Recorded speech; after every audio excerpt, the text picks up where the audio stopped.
Okay, we're going to move ahead now and look a little more at the Lahey model. First of all, I want to draw your attention to pages 186, 187 on Chapter 8 in the Lahey textbook. In the Lahey book, I have posted those chapters on in Blackboard under the course information. And Chapter 8 I posted, and Chapter 8 has in it the Lahey chart or developmental taxonomy.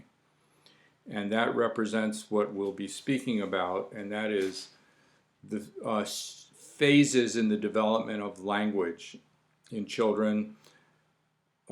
Lois Bloom didn't talk about the ages that these phases represent, but her research began with children, typically achieving children, really 4 children, hers and her some research assistants of hers, 4 children, and she followed them from about 16 months of age through 4 years of age. So these developmental phases occur across those periods. You'll see at the top of the chart the names of the content categories that I will have been and will be discussing with you. Those are the categories of ideas that kids develop across their age range. Down and in the box, you'll see downwards, you'll see the phases 1, 2, 3, 4, 5, 6, 7, 8, and 8 plus, and the phase numbers. And in the boxes, you see syntax and morphology that develops. And it's through that syntax and morphology that the content categories are represented. So you'll see that that's a chart is a good reference chart. I'm not asking you to memorize the chart. I'm not asking you to memorize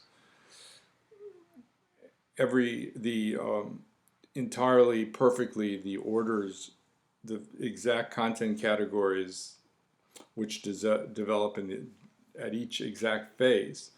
But I am asking you to get a sense of the nature and course of development and use that chart to refer to subsequently, let's say in language disorders or in the course, your practicum courses, or clinically in your career, during your career, to identify what types of ideas kids talk about across the age range, what the sequence of development is, and how not only do and recognize how not only do children develop content or ideation, but also that ideation is expressed in more and more complex forms. So kids are developing really in 2 ways. That is, they're acquiring categories of ideas more and more as they develop, and these idea categories or content categories or semantic relations, these categories of ideas, they become more complex over time. In addition, the language form, the form by which they're expressed, also becomes more complex over time. So the kids, for example, at phase 1 you see SW, that means single word. That's what happens. They develop existence, non-existence, action, locative action.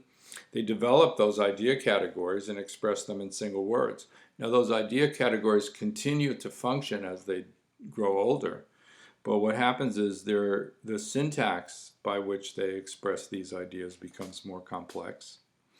And in addition to that, kids coordinate other content categories with those content categories, and thus the relations they make as they speak become more complex.